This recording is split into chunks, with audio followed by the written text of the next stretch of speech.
Well, as you can see, the Cirola is among the living once again.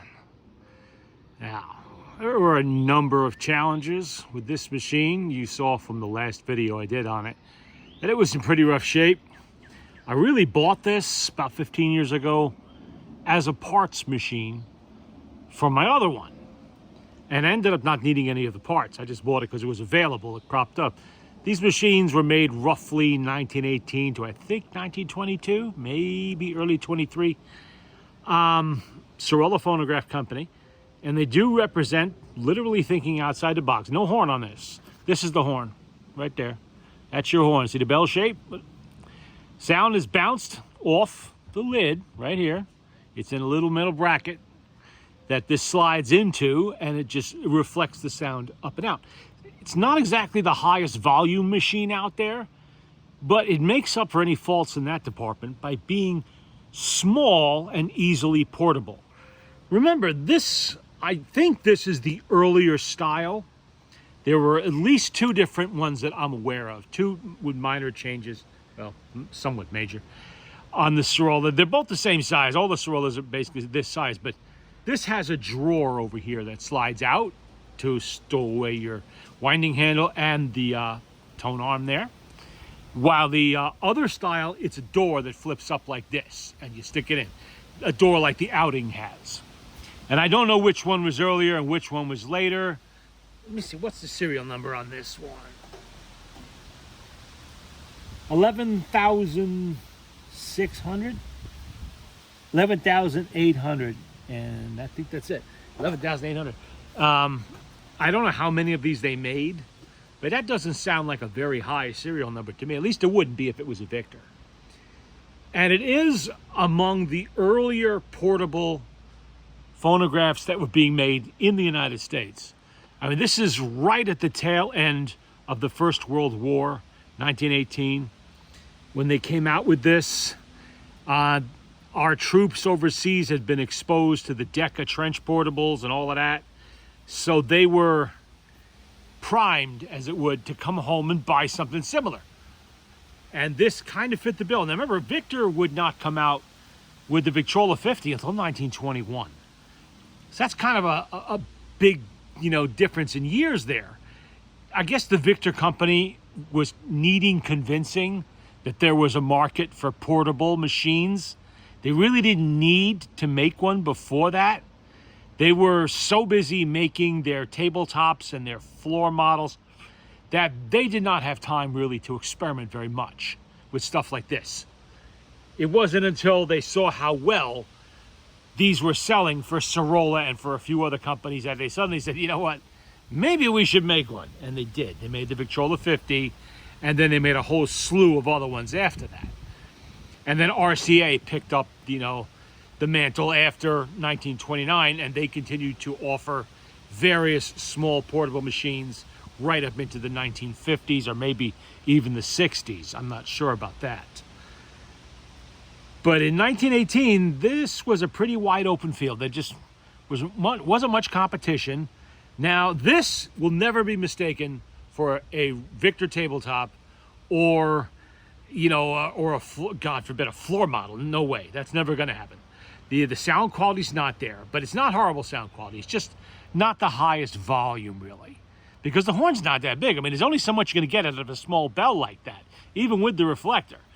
There's an almost similar sized horn on the bottom, the way the Victrola 35 is designed, but that they bounce the sound off of an upright lid, and it has a different reflector mic, a reflector horn in there. This is not really scientifically designed so much. It's like they were experimenting to see what worked, and they came up with this idea. And you know what? It didn't violate anybody else's patents. That was the important part. This was their patent. All they were doing, just a lid, and they made a bell, or had Heinemann make a bell out of the bottom of the tone arm. And all really Heinemann did was flare it out slightly. That's all. It's not really all that much thought went into that, but it works. It does the job of a portable. And look at the handle they gave you on here. It's a heavy brass handle securely bolted through the case. Got a little leather cover on it, which is usually missing, but isn't in this case. This could support the weight of a machine 4 times as heavy as this, and no problem at all. So all this is really is a drawer pull. That's what they came up with.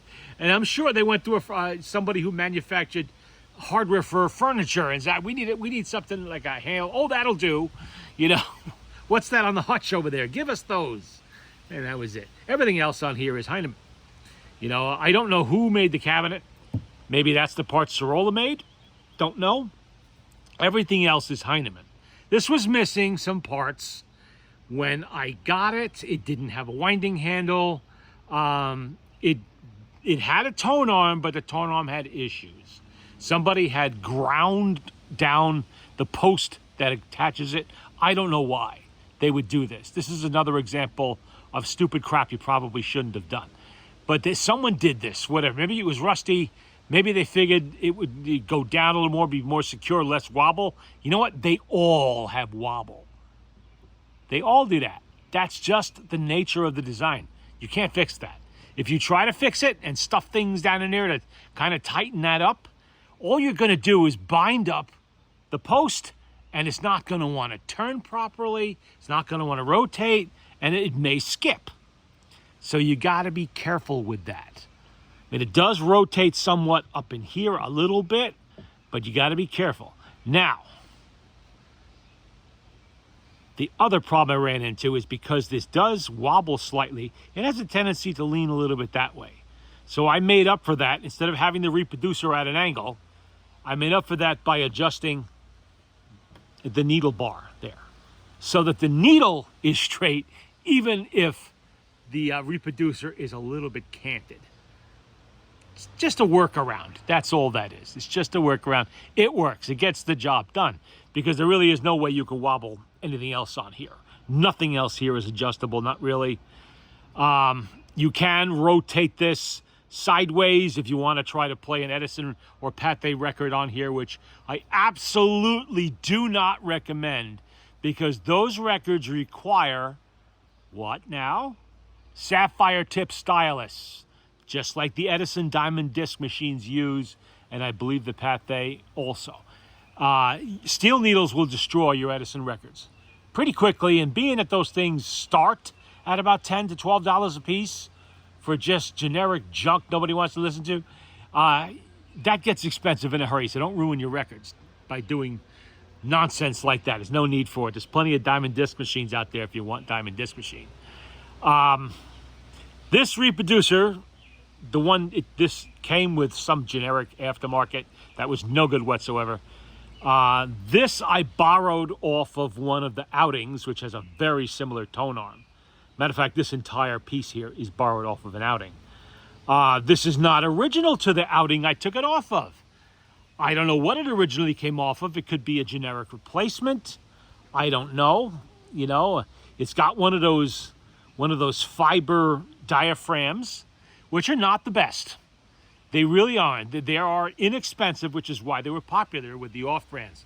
And they were used pretty much in the late teens into the very early 20s.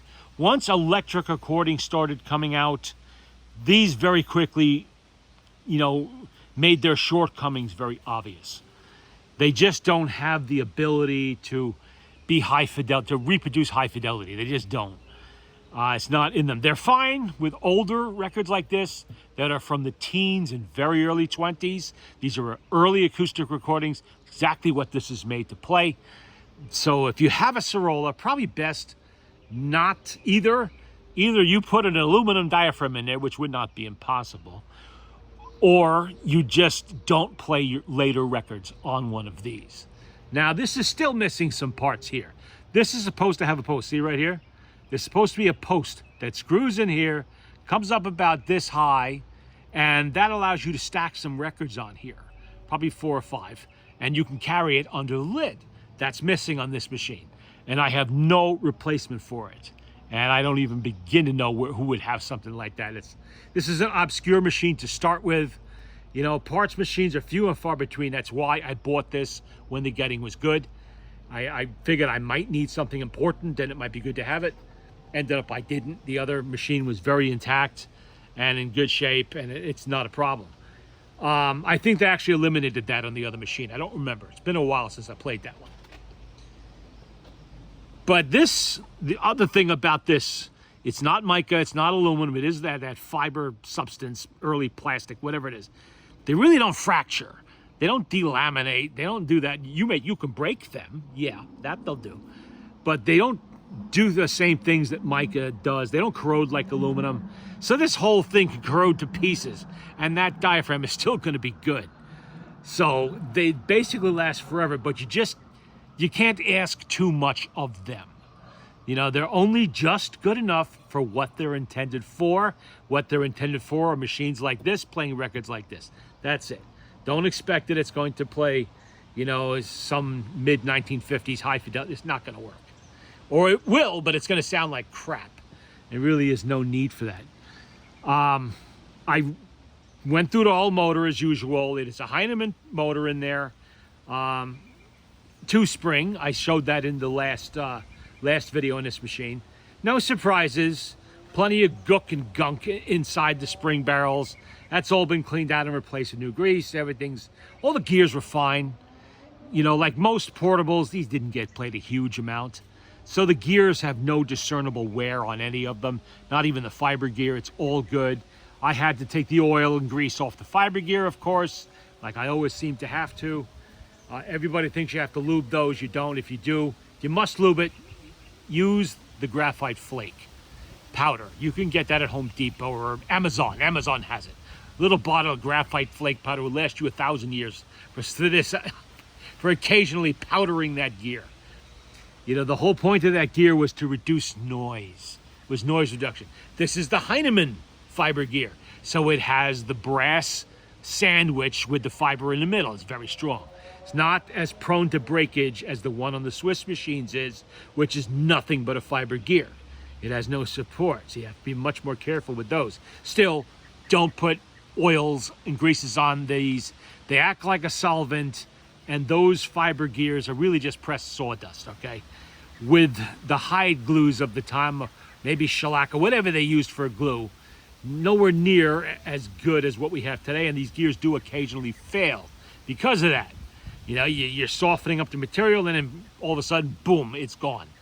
So you got to be aware of that and be very careful, and be extremely careful cleaning them also. Do not use any kind of abrasive materials to clean a fiber gear. You know, go in the bathroom, get your toothbrush, the one with the super soft bristles, not one of those torture ones with the hard bristles like I use. Get the super soft one, and then you can go in there and just gently clean out the teeth of that gear. You know, with just mild soap and water, not a lot of it. Immediately dry the gear, immediately, once you're done. And that's all you got to do with a fiber gear, and then just leave it alone. What else? I had to, oh goodness, the wood. I did so much gluing and clamping on this base over here. It was all separated. I did not put another sheet of laminate on there. I just couldn't find one that would match the color patina on here.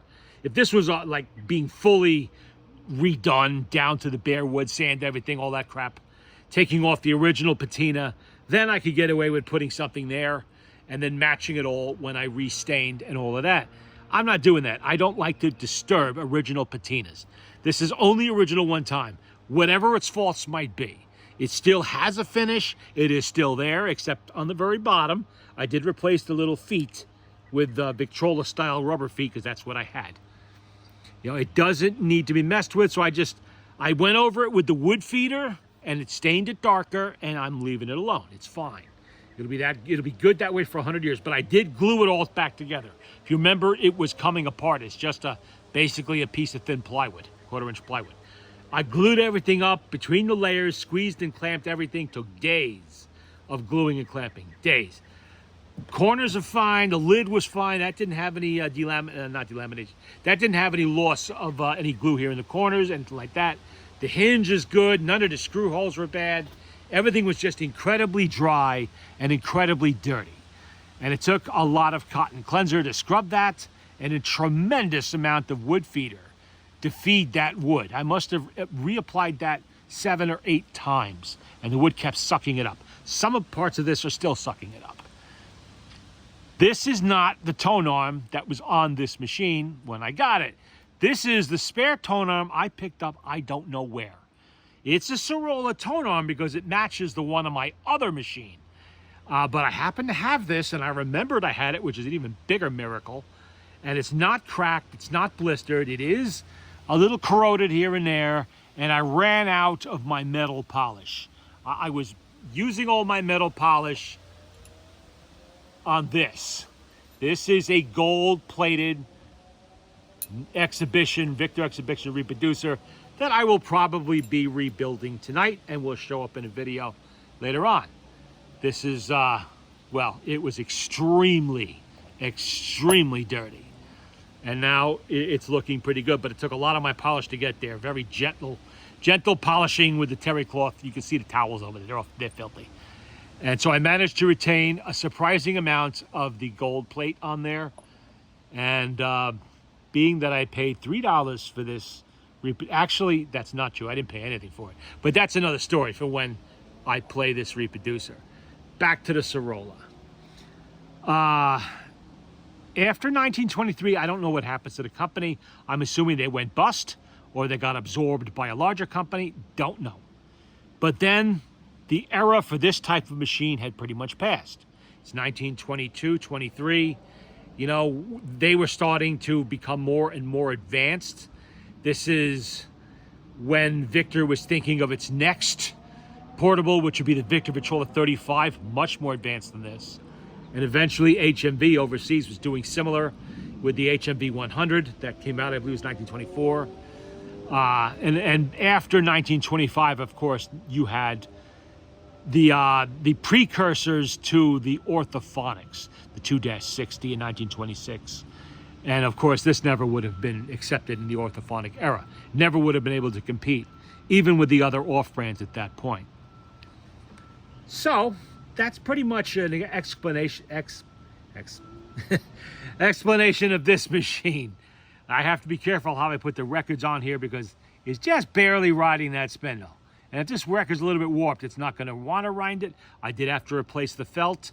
I used a Victor color on there because that appears to be what the original was. Kind of like a yellowish orange mustard, whatever they call that color. Or at least it's a match to the color that was on there. So that's good. Okay, let's put a needle on that reproducer. Ouch. And you'll be able to tell the difference between this and, say, a 101 or the Victor Victrola. Oh, I already put the needle on it. I'm sorry. Yeah, or Victor Victrola 50. On the Victor Victrola 50 has a much bigger horn and a lot more volume. You're not going to get that with this. This is Ross the Dog Trot by Blackface Eddie Rose, 18815-A. I didn't look up how old these records were, but I know they're going to be probably 1917 up to 1922, maybe somewhere in there. Oh, whoa, whoa, whoa, I forgot about that. Okay.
Another thing about this tone arm, doesn't have a stop. This is supposed to rotate and stop right about there, so you can easily change the needle. For some reason, it's not doing that, which means something in here broke off, I suspect. Nothing I can do about that. That's just living with pot metal. So at least I can change the needles. It's not all the way down, but I do have to be careful I don't bounce it off the wood. And then we'll play whatever's on the other side of this. But these were very popular when they were available. Ross reel. The Ross reel. See, going this way, it must be a little bowed that way, because here you can see it fits much better. Now, I don't know what I got this handle off of, but it fits this motor perfectly. I mean, like it was literally made for it. Just the right size.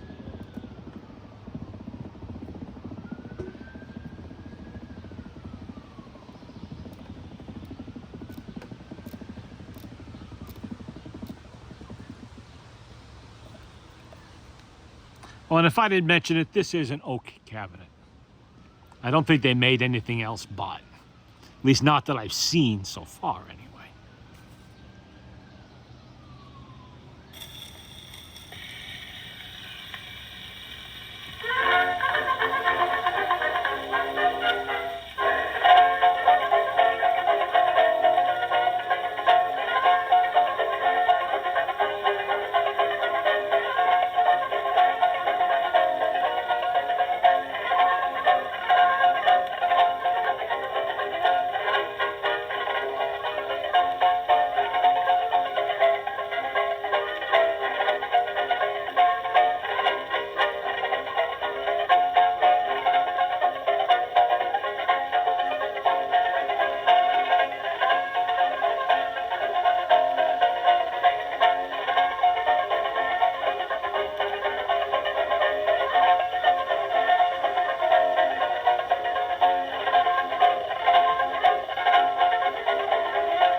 Be careful now. Lift this off there. Don't drop the needle.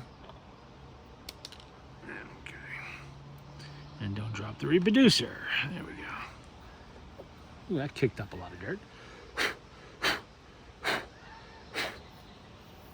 Not bad. I mean, the record's a little bit worn, but not horrible.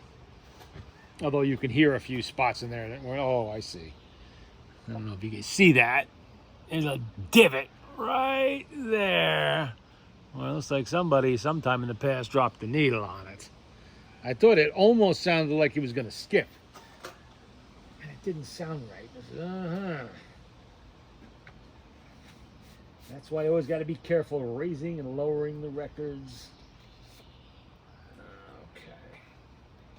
Let's try kind of oddball here. A Berliner gramophone from Montreal, his master's voice. We have a one-sided Enrico Caruso for You Alone. Let's try that. See how Enrico sounds on this machine. Remember, this was the premium label for the Victor. Well, this was not the Victor company. This was the Berliner company in Canada. They had the right to use his master's voice for the logo, while Victor had the Victor Talking Machine Company can use the dog. It gets confusing, I know.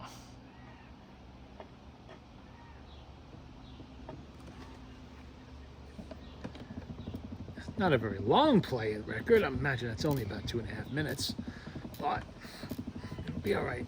And there was a wasp buzzing around here. Looks like it's looking for a home. Not here.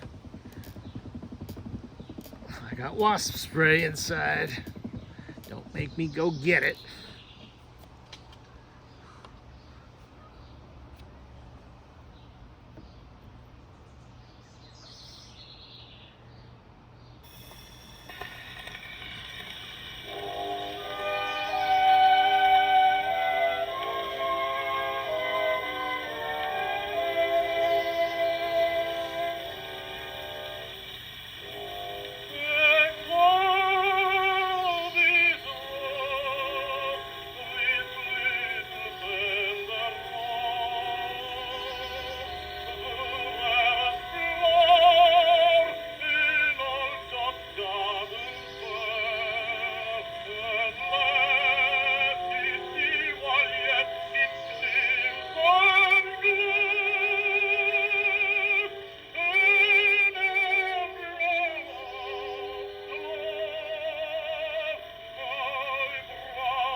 Okay, that's Enrico. And there is one thing about these, if you stand directly above it, it does sound louder. But sitting behind it like I am here, it really isn't that loud. I'm not being forced to cover my ears like I would with a Victrola 50 or something like that, because those machines get loud, especially with a loud needle.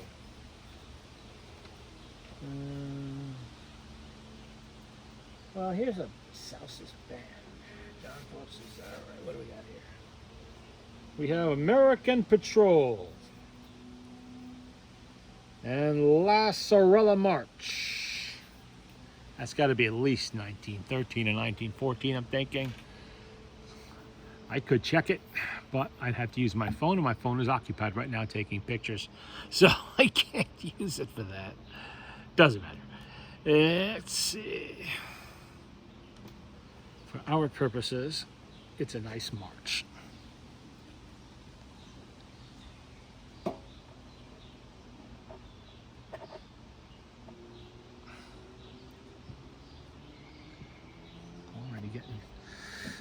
bits of futz on there.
we go. Come on, come off of there.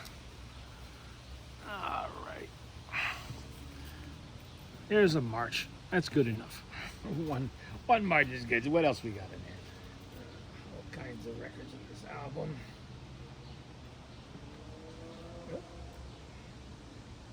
Back in the sleeve. Don't want to break it on the ground. Let's see.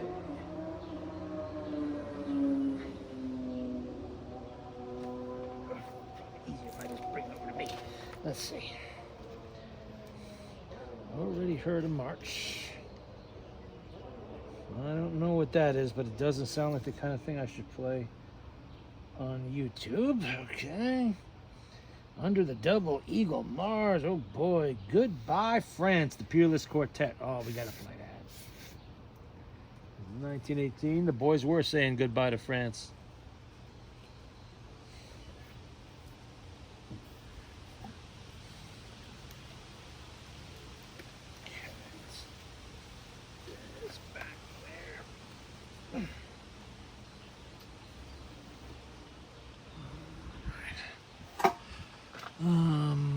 Gotta wind it up.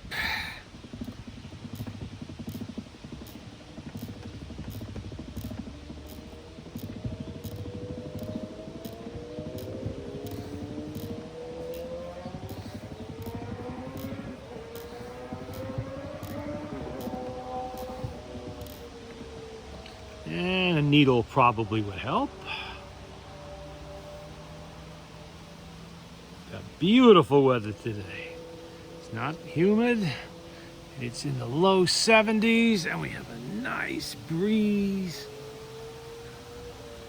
And as I mentioned, this design of machine forces the sound straight up, instead of bouncing it off a lid that's at an angle like this and putting it towards an audience that might be sitting around a picnic blanket or something. So in that aspect, it is definitely lacking. But it was made to do one specific job, be easily portable and playable in the field and reasonably durable, and it's all of those things. So that's all that really matters. And that's why they sold. These turn up on eBay every now and then. Average price is around $250, maybe $300 if it's really clean. The eBay price anyway.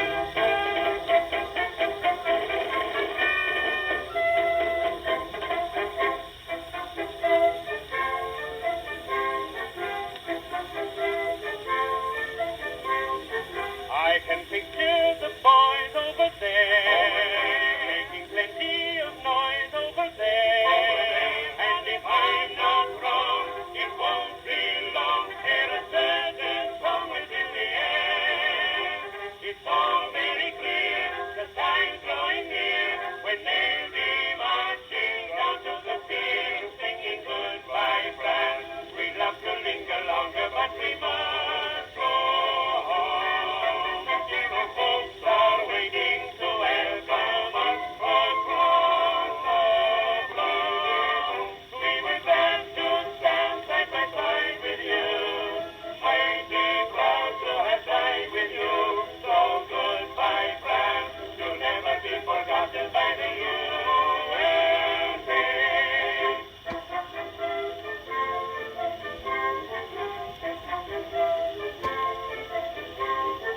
They are waiting for one happy day when the word comes to start on their way. With a gleaming eye, they say goodbye, but their hearts will cry with hooray. The friends that they made will wish that they stayed as they start on their homeward parade.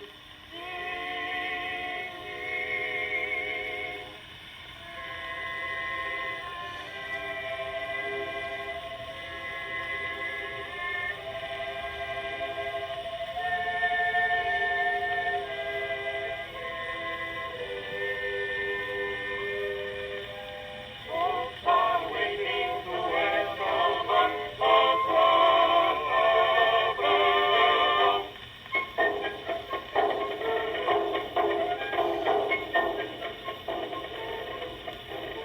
We were glad to stand side by side with you, mighty proud to have died with you. So goodbye, France, you'll never be forgotten by the USA. Goodbye, France, you'll never be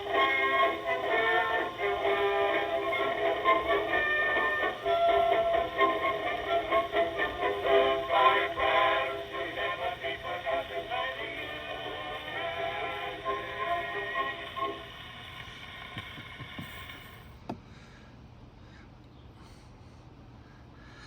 That one has to be a close contemporary to this machine. That's the other side. The Navy will bring them back. The Navy will bring them back. Okay. And in case you didn't know, this was the Peerless Quartet. I think I might have mentioned that before, but in case I didn't, I do forget sometimes. And then somebody's going to ask me, and I'll have to go scrambling around to find the record again. Although this particular album is not of records I just picked up at an estate sale somewhere. These records are mostly World War I patriotic music, which I collect. And they usually live in one of my Victrola 16s.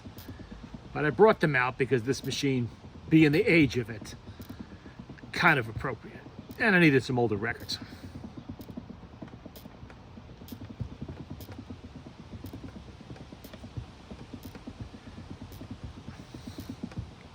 And while this reproducer is not bad, the diaphragm anyway is not bad the way it is. It is working, it is playing.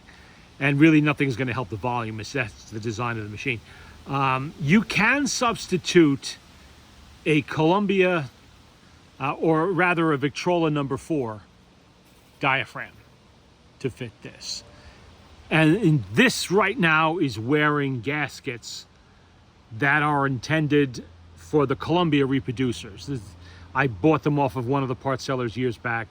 They never really fit, and they sell them for the Victrola number 4 also, but they never really fit that well. They're slightly too large, and you end up with a kink in the gasket and kind of have to work it in there. It's a pain in the ass to use them, which is why I had some custom made for me by a friend of mine. Hopefully they'll be making one-piece gaskets for those soon, but like the originals. The original gasket this used was an exhibition tube gasket that somebody had sliced long ways and just rolled right around the edge of the diaphragm. And I did not feel like doing that. I've done it in the past. It is a tedious pain in the ass, to get it straight, and you always make mistakes, have to start over. I hate that. And luckily it's just one tube gasket. It's very little space in there. But I figured out, I was looking at those gaskets, I said, I never used those for anything. Let me see if they'll fit. They did. They fit very well, actually. Perfectly. And then I realized they took up exactly the same amount of space as one exhibition tube gasket would. I said, I think we have a winner. Oh, I already did that, didn't I?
I put the camera a little bit closer so you can hear it a little bit better because the sound is competing with the wind today.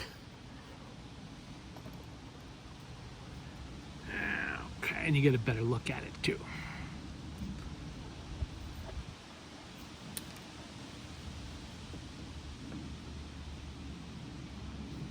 One thing, it is easier to handle the reproducer because it's such a large reproducer and there's nothing in the way here, so I can reach over and flip it down. A little less likely to have me dropping it that way. Let's see, what do we got next? Put that one away. Whoa, almost dropped it. Don't want to do that.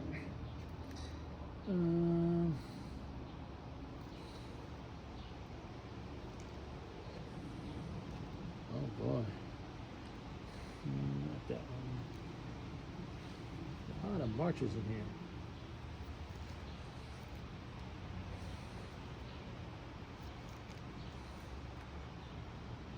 The Black Horse Troops March. Okay. This is a song that really needs no introduction. Although I will tell you, it is the Peerless Quartet.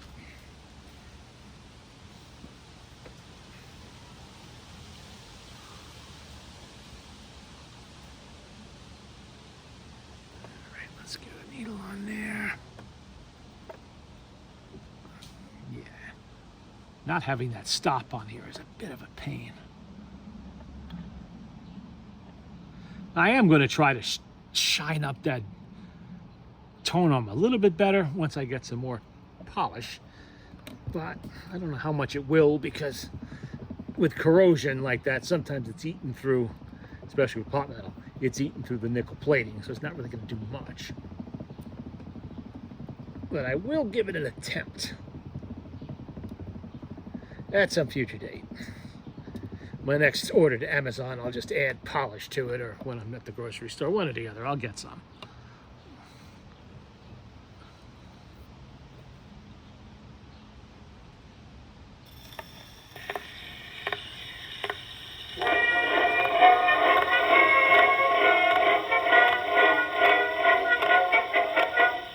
Johnny, get your gun, get your gun, get your gun. Take it on the run, on the run, on the run. Hear him calling you and me, every son of liberty. Hurry right away, no delay, go today. Make your daddy glad to have had such a lad.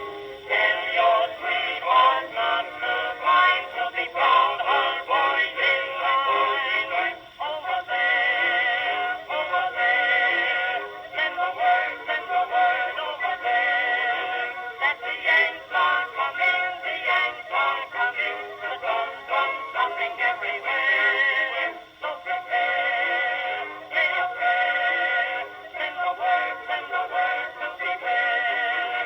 We'll be over, we're coming over, and we won't come back till it's over there.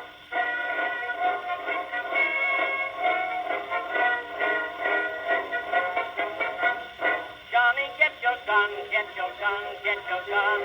Johnny, show the hung, you're a son of a gun.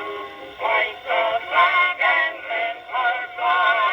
Yankee, do or die. Like your little kid, show your grit, do your bit. Yankee to the ranks, from the towns and the tanks. Make your mama proud of you, and the old red, white, and blue.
over there. Peerless Quartet, the signature song of the AEF, the Allied Expeditionary Force, heading to France in April of 1918. Well, not April, but the months after 1917, I'm sorry, after April 1917. And I have this version, I have Nora Bayes, I have Enrico Caruso, I have probably 2 or 3 other ones, I forget. It was an extremely popular song after 1917, with the boys going over. And it cost 75 cents, and of course George Cohen cranked that one out as quickly as he could, and he knew he had a winner. And it would be reprised again in World War II to some extent. Not this, it didn't mean quite the same thing at that point, but okay. Well, I think that's going to be it for now with this one. As you can see, the Cirola. Oh, I was going to show how the crank stows and everything. First, let's let it wind down. Okay. Little crank, that's all it takes, perfect size. The drawer pulls out, just like that. And now we will watch while I try one-handed to get this to go in there. It kind of insets into a little block with a hole in it. Come on. I guess I got to get up to do it.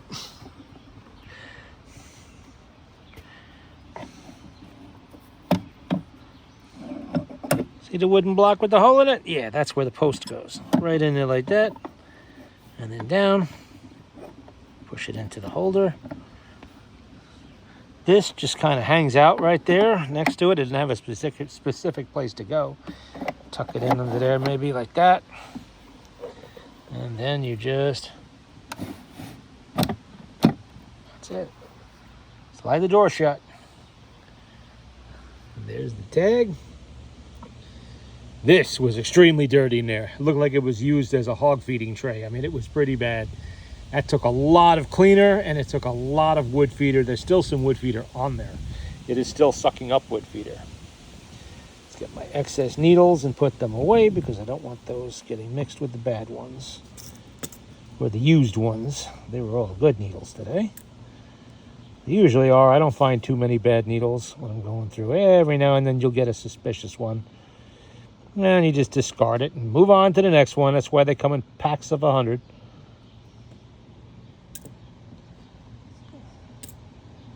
There we go.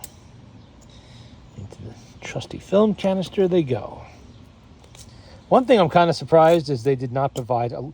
You know what? I don't know this. There might have been some kind of a snap-on lid for this. This is your needle tray in there.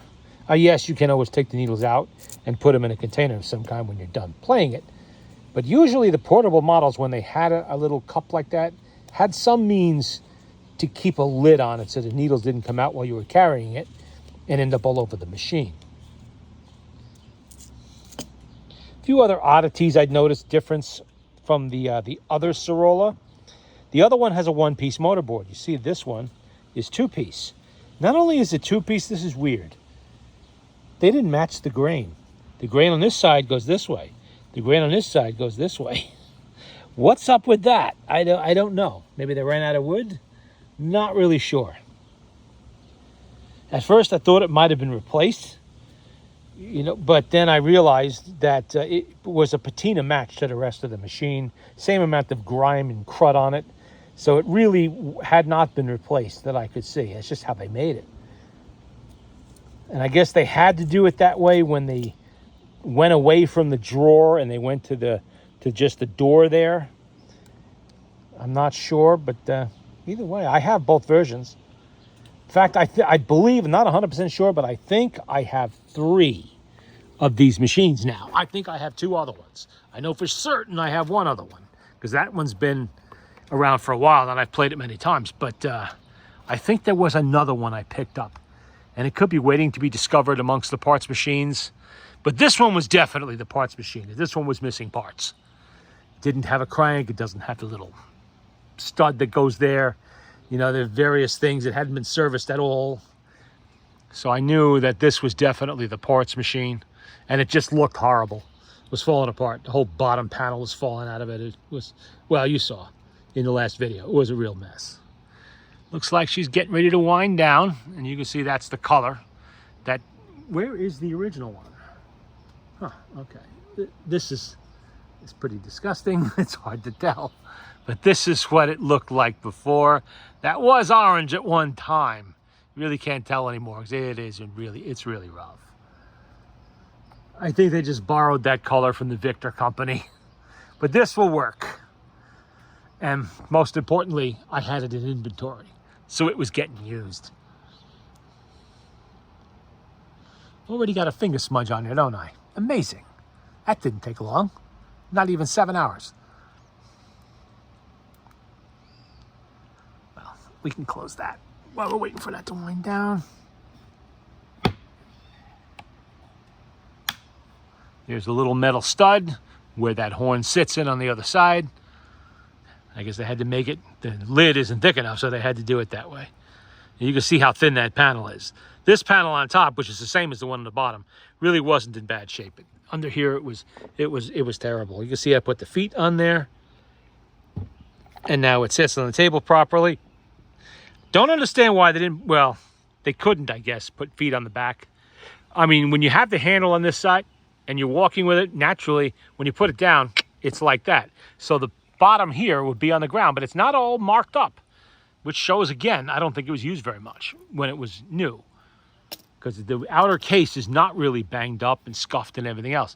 The finish is kind of weird. It's sort of bubbling a little bit. It's not alligator. I wouldn't call it alligator. I mean, it's like it's shrinking, I guess. I don't really know what you call that, but it is original, so it's going to stay the way it is. I'm not going to strip it down and do anything to it. And it is a neat little box. And it really doesn't copy anybody else, which is, I mean, yes, it's a record player just like Victor and all the rest, but it's a different design. It doesn't have a huge horn. It doesn't have an internal horn. It just has a weird little bell-shaped tone arm and a lid. That's it. That's what they gave you. They didn't even put a curvature in the lid to bounce the sound a little more, nothing like that. This is what they gave you. And I believe this cost, what did the advertisement say? Oh boy, it was like close to $32, I think. I'm not sure about that. I could be misremembering that, but it wasn't cheap anyway. When I saw it at the time, I said, wow, that was kind of expensive. You could get other tabletop models from the off-brands a lot cheaper than that, like, you know, $12, $15. This was among one of the more expensive ones. Let me make sure that stopped turning, and I'll apply the brake, because right now the brake is all that holds that turntable from moving around in there. Otherwise, when I lift it up, it'll want to come off the spindle. And there you go. There is your Cirola Phonograph Company machine. So if you see one for sale, you know what it is, and you'll know what it, you know, how to play it and everything else. Now you know all about it.